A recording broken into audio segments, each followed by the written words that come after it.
So today we look at modifiers in some detail. I think it's really important and the next step to understand what happens when you change the modifier, what is the impact on the lighting. But this is really just about comparing modifiers so you can understand when you make a change, this is the impact. I'll just show you what we've got in our virtual environment. So we've just got a white ball here.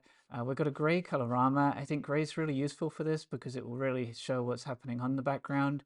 And then we've got a camera fixed position, just got a 28mm lens and it's f/16. And the reason I've got 28mm is I just want to show as much of the frame as possible, but keep the camera in that one position. The head is 1000-watt light. It's just slightly off the gray. That will be important when we change the modifier later. We want to look at what is the spread of light here, how hot is it in the middle, what is the fall off of light, what is the wrap quality around this sphere, and what's happening with the shadow lines, what's the quality of this line here, how smooth is that movement from light to shade. All we've got here is we've got an open reflector, hotspot in the middle. It's very short direct light that we've got. It's hitting the front of the sphere, and then this is what happens when we put a grid on it. Stopping that flow of light is concentrating the light to some extent. And let's just compare those two. We're just sticking a grid in that and it just stops that kind of spread of the light. So it's just really focusing on your subject. Made a video that's about doing portraits with grids, and that will kind of be helpful to understand what's happening there. But that's a number 1 grid. What's that like when we change that to a number 4 grid? A number 4 grid lets a little bit more light out. So the number 1 is a tight honeycomb, and then a number 4 is kind of a more open honeycomb. So we've got the number 1 and the number 4. And you can see, okay, the light is beginning to spread around. Obviously, it's kind of hot in the center. It's directional, but let's compare all 3 of these. So we've got open reflector, number 1 grid, and then the number 4 grid. If you want to take a portrait of someone, if you want to control the light, so maybe you would say, okay, I need a number 4 or a number 5 grid on. Put a small beauty dish on. Let's zoom in, have a quick look at that beauty dish. The beauty dish, obviously, it's a big round circle with a kind of piece blocking the middle of it. And we see that represented in the light that we're actually making. You can see it's brighter at the sides because it's kind of flooding around that centerpiece. And then it's a little bit darker at the front in the middle because it's got that piece of metal over it. It bounces off there, it bounces back in to the beauty dish and then comes back out and wraps around. And you can see it shapes quite nicely. So small beauty dish. Let's compare it with the open reflector again. See with that beauty dish, the light is really spreading around the sides. There's a difference between the outer edges of the light to the middle of the light. Look at the center of the sphere.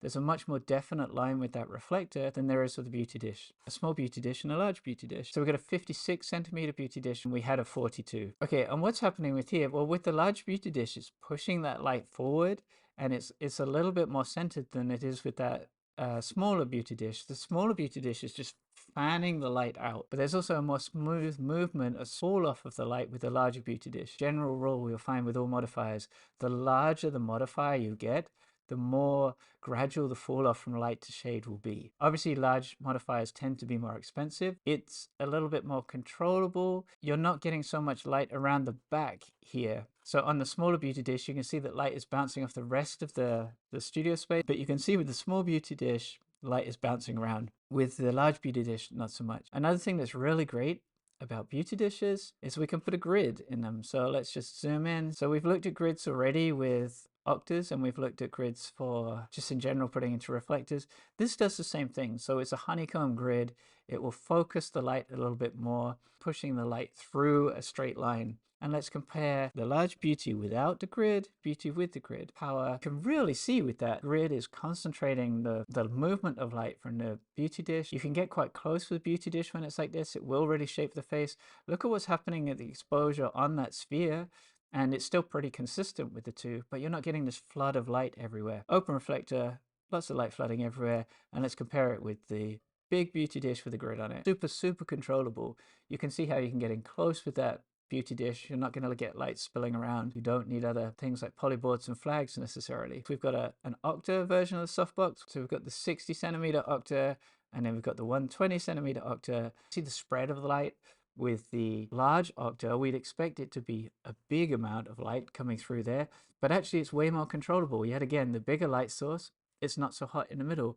And we know that's because light is bouncing around essentially within the octa, so it doesn't have a concentrated hotspot to it. Smaller octa, more concentrated. It doesn't necessarily mean that the small light source is not great, because maybe if you're using it as a face light, for example, if you're doing a beauty shot, that could be really what you need. The larger octa could be more your area lights, just kind of filling the space. On the small OCTA, the sphere itself, looks hotter. So you're getting more light, and it's that more directional light coming and hitting the front of that sphere. The gradual fall off of movement of light between this large OCTA is more consistent. Got the 120 octa and we put a grid on it. So immediately we know, okay, it's shutting down the light a little bit. We're getting a very similar exposure at the front of the sphere, but we know the light is more controllable. And also we can get closer if we need to with that. So one of the other things that's really great about octas, they have this internal diffusion, but you can take it off as well. So that's what we've done in the next version here. We've got no diffusion panel, but we've still got the grid on. That without the diffusion, more light essentially is just kind of passing through the front of that octa, so it should be brighter. With the diffusion and the grid, open, but with the grid.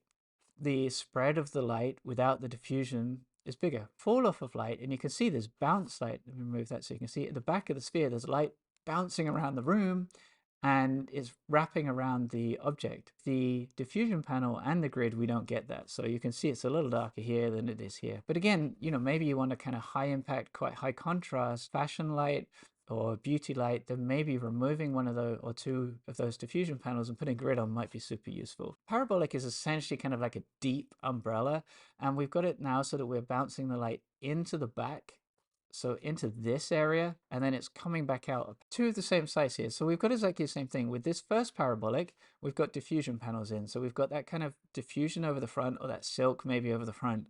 And then we've got a parabolic here that is open. So if we were to kind of look down in here, let's just do it so you can understand what I mean about this kind of bouncing the light. So you can see the head facing the opposite direction. So it's bouncing light into that centerpiece. It's focusing the light and bringing that light forward. A parabolic is great when it doesn't have the diffusion panel on, because it's focused that light, pushing that light forward. When it hits the diffusion panel, it just spreads the light again, and it's kind of similar to an octa in some respects of that. See what I mean with that? So we've got the octa with diffusion panel, and then we've got the parabolic with diffusion panel. Not a huge amount of difference. It's a little bit more contrast with the parabolic. It's focusing the light. It's a little bit more intense.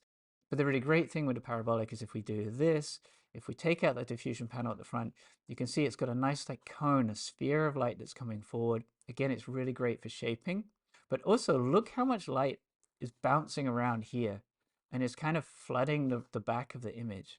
So this is something that if you were going to use a big parabolic and not have diffusion, you would probably need some flags, or you would need polyboards. You'd need something to control the light. Let's also compare the 90 open with the 120 open. Fall off, the movement from light to shade is much more consistent across the whole area that we're lighting than it is with a smaller one. Smaller modifiers just have a smaller surface area, more of an intense kind of hotspot to them. And let's just put a classic umbrella on. We're firing into the umbrella here, so it's obviously black on the reverse side and it's white on the middle. You can have a silver, it's just going to give you more kind of zingy highlights to it. A 105, and then we've also got a 150 umbrella.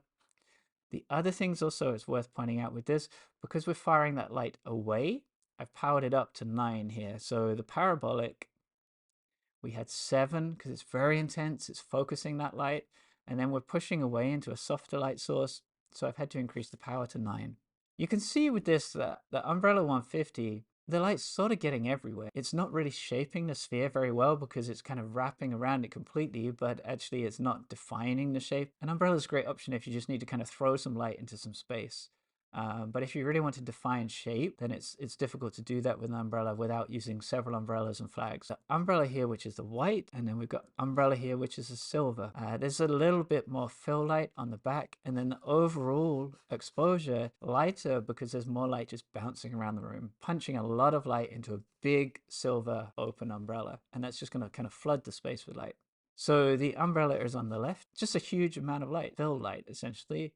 And then you can see with the reflector, it's really the opposite of that. It's shaping, it's hard, and it's contrasty.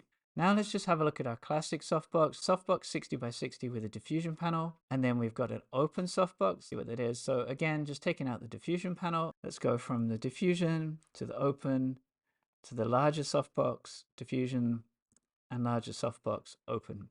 Smaller softbox, hotter in the center. The smaller softbox open without diffusion panel, the light is just flooding. But let's compare it with the larger softbox. It's not a huge softbox, it's only 90 by 90, but you can see the two here, the 90 by 90, more consistent exposure here, not so hot in the middle. We can also see, even with the 90 by 90 where it's open, it's more consistent across the front than the 60 by 60 is when it's open. because that again is light is bouncing around in that softbox before it's kind of moving back out. And let's just look at as many of them tiled as we can here.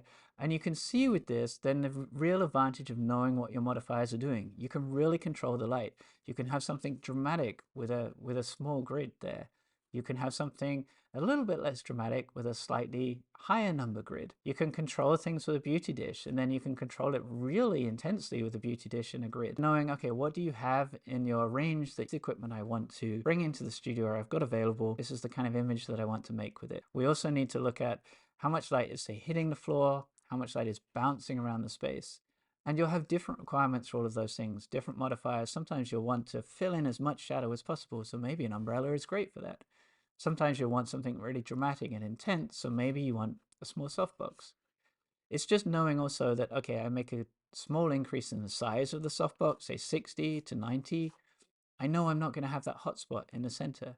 And I can get the softbox closer if I want to, and it will be super controllable, or I can pull it back and it will just fill the space quite nicely. So that's an overview for modifiers. I hope that's useful for everyone. We'll start to deal in the other videos now about introducing a second light, because the basics should be there now for what happens with one light. And I'll also do a slightly longer video on how to control grids. And if you've got any questions, just drop them in the comments below and I'll try and answer them or make a response video in some way. If you've got something specific or technical that you want to know that's about light shaping or light quality, then we can definitely look at that.